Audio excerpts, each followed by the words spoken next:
Hello students, welcome to this new video lecture on Bhakar Pathshala. और I am hoping कि you are enjoying 2021. नया साल आप enjoy कर रहे होंगे, right?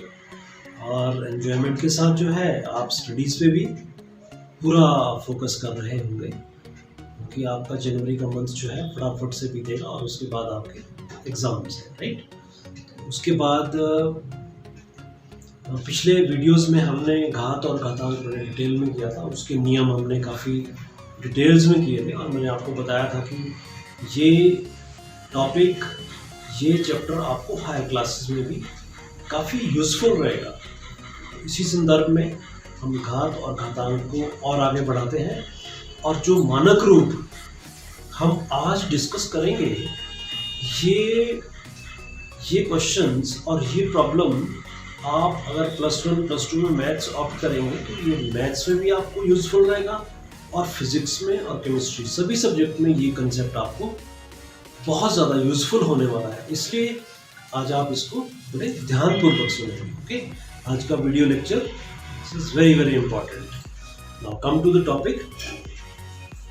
जैसे कि हमने घात और घातांक के नियम बड़े गहनता से किए थे, तो उसी कड़ी में आगे है कि छोटी या बड़ी संख्याओं को घातांकों का प्रयोग करके मानक रूप में लिखना।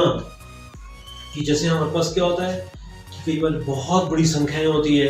फॉर एग्जांपल, जैसे हम बोलते हैं यार कि हमारी पृथ्वी की सूरज से कितनी दूरी है, तो अगर आप ये करोड़ों में और अरबों में इसका आंसर बताना चाहेंगे तो वो थोड़ा सा मुश्किल जॉब होता है।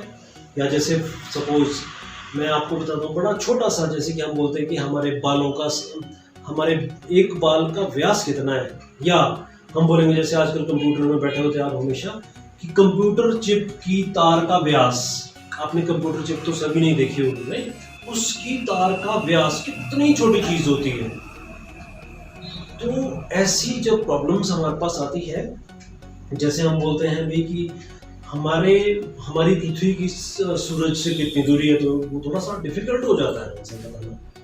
तो ये जब हमारे पास क्वेश्चन अराइज होते हैं माइंड में, तो इन्हीं क्वेश्चंस के आंसर देने के लिए हम आज किसी भी संख्या का मानक रूप पढ़ेंगे। और मानक रूप बेसिकली क्या होता है, जब आप किसी भी नंबर को m गुणा n की घात n, m गुणा n की घात n की शेप में डालते हैं, तो आपका जो है वो किसी भी संख्या का मानक रूप बोला जाता है। और इसमें एक कंडीशन है कि ये जो m है, ये आपका 1 और 10 के बीच में इसका मान होना चाहिए। जो m है, m का मान जो है वो 1 और 10 के बीच में होना चाहिए। और जो n है, n can take any value, positive और नेगेटिव इंटीजर हो सकता है। It will depend upon the value of that number. For example, मैं एग्जांपल से आपको क्लियर करने की कोशिश करूंगा। एक इसमें हम काफ़ी बड़ी संख्या लेंगे कि हमारी पृथ्वी की सूरज से कितनी दूरी है, ठीक है? वो नंबर है 14960000000। और इस संख्या में अभी जब आप इस संख्या को पढ़ते हो, जैसे हम 11 पढ़ते हैं, तो 11 में कहाँ डेसिमल होता है? लास्ट में। वैसे ही इस संख्या में अभी दशमलव कहाँ है? लास्ट में, इस जीरो के, इस लास्ट जीरो के बाद, राइट? ठीक है। अब मैंने आपको बताया था कि मानक रूप में हमें जो ये m है, m, इसका मान 1 और 10 के बीच में लाना है। तो अब हम वो परिस्थिति इस नंबर के साथ तब क्रिएट करेंगे अगर ये दशमलव यहां से टुवर्ड्स लेफ्ट साइड, मींस मेरी लेफ्ट साइड आएगा और यहां पर 1 के आगे आएगा, 1 और 4 के बीच में आएगा, तब ये नंबर जो है आपका, इस नंबर को जो है हम तब 1 और 10 के बीच में ला सकते हैं। और ऐसा करने के लिए हमें क्या करना होता है, मैथ्स का एक फिर से रूल होता है कि अगर हमने कभी भी दशमलव को राइट से लेफ्ट की तरफ लाना है, तो हमें कौन सा ऑपरेशन करना पड़ेगा कि जितने अंक हमने इस डेसिमल को लेफ्ट साइड की तरफ लाना है ना, उतने जीरोज से हमें मल्टीप्लाई और डिवाइड करना पड़ेगा। मल्टीप्लाई और साथ में divide in order to maintain the neutrality. जितने जीरोज से हम गुणा करेंगे उतने ही जीरोज से हम यहाँ पर भाग भी करेंगे। ओके, तो नाउ वी हैव 1 2 3 4 5 6 7 8 9 10 11। ये 11 डिजिट्स को हमें पास करना पड़ेगा अगर इस दशमलव को यहां लाना है। तो हमने क्या कर दिया, 11 जीरोस यहां पर मल्टीप्लाई कर दिया और 11 जीरोस यहां पर मल्टीप्लाई कर दिए। और वन वेरी इंपॉर्टेंट थिंग कि ये दशमलव इस दशमलव को इस राइट प्लेस से यहां टुवर्ड्स लेफ्ट की तरफ कौन लाएगा, जो हमारे ये वाले जीरोस हैं। ये आपका काम करते हैं दशमलव को राइट से लेफ्ट की तरफ लाने में। तो जब हम इसका यूज करेंगे तो ये दशमलव यहां से 1 और 4 के बीच में आएगा, because after point no need to write zeros. और यहां पर ये वाले जीरोस जो हैं, कितने जीरोस थे, ये 11।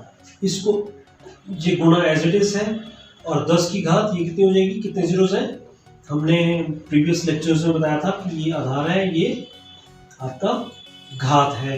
तो इसका मतलब है कि 10 कितनी बार गुणा हो रहा है, ये 11 बार।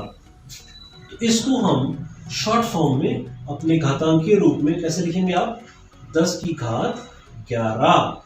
तो इस इतनी बड़ी संख्या का मानक रूप 1.469 गुणा 10 की घात 11 मीटर है। फॉलोड, इस संख्या का मानक रूप ये है। और इस मानक रूप में ले जाने के लिए हमें ये वाला स्टेप आपको याद होना चाहिए कि हमने कितने डिजिट्स इसको राइट से लेफ्ट लाना है, उतने जीरो से मल्टीप्लाई और डिवाइड करेंगे। और क्योंकि डेसिमल जो है राइट से लेफ्ट की तरफ आ रहा है, इसलिए जो डिनोमिनेटर हर वाले जीरोस हैं वो यूज होते हैं, ठीक है। और इसमें ये वाले जीरोस जो हैं इसको यहां से यहां लाने में यूज हो गए। ये वाले हमारे पास जीरो सारे बच गए थे, तो ये जो बचे हुए जीरोस हैं ये हमने यहाँ पर रख दिया एज इट इज। इसीलिए हमने इसको लिखा है 10 की घात 11, ठीक है। आई थिंक ये समझ आ गया होगा सभी को कि हमने इतनी बड़ी संख्या को जो है इतने छोटे फॉर्म में कैसे एक्सप्रेस कर दिया। इसी प्रकार अब छोटी संख्या, अब जैसे देखो कंप्यूटर चिप जो है उसकी तार का व्यास कितना होता है, 0.000003 मीटर, राइट। तो इसको अगर हमने इतनी छोटी संख्या का मानक रूप लिखना है अब, तो वो भी कैसे लिखेंगे आप। अब हमें एक चीज इसमें और इसमें डिफरेंस देखना, इसमें हमने दशमलव को अब लेफ्ट से राइट की तरफ लेके जाना है। मींस m का मान कहां रखना है, हमने m का मान हमने 1 और 10 के बीच में रखना है। ओके, तो यहां से इस दशमलव को यहां से यहां ले जाने में कौन से जीरोस हमारी मदद करते हैं, जो ये अंश में होते हैं।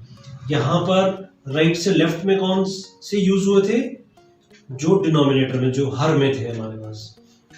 तो ये 6 अंक इधर मूव करेगा, इसलिए हमने 6 जीरो से मल्टीप्लाई और डिवाइड किया था। तो यहां पर ये संख्या, ये दशमलव जब 3 के बाद यहां पहुंचेगा तो कौन से जीरोस, ये इन जीरोस को हमने यूज किया। ओके, ये खत्म होकर यहां पर 1 बच गया और ये बन गया आपका 3.0। 3.0 मीन्स 3। और देखो m जो है ये आपका 1 और 10 के बीच में, तीन संख्या 1 और 10 के बीच की है ना। और इसी प्रकार अब हमने इसको घातीय रूप दिया, तो ये कितने जीरोस हैं, 6 जीरोस हैं, इसलिए 1/10 की घात 6। ओके, और 1/10 की घात 6, इसको अगर हम आगे सॉल्व करेंगे तो this is equal to 3 into 10 raise to the power -6। क्योंकि ये संख्या जो है आपकी 10 रेज टू पावर 6 जो है ना, ये कहाँ था, ये नंबर आपका हर में था ना।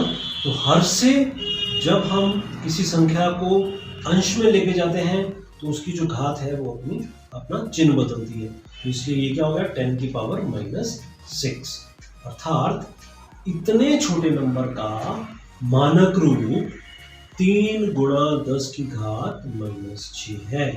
और हम बोल सकते हैं कि कंप्यूटर चिप की तार का व्यास जो है वो कितना है 3 गुणा 10 की घात -6 मीटर।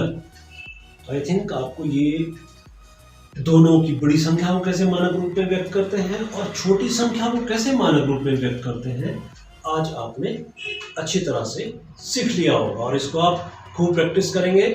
और जो हमने आपको वर्कशीट में असाइनमेंट दिया है उसका आप हर एक प्रश्न अटेम्प्ट करने की कोशिश करेंगे। डेफिनेटली आपको ये 9th 10th +1 +2 तक याद रहेगा। Thank you.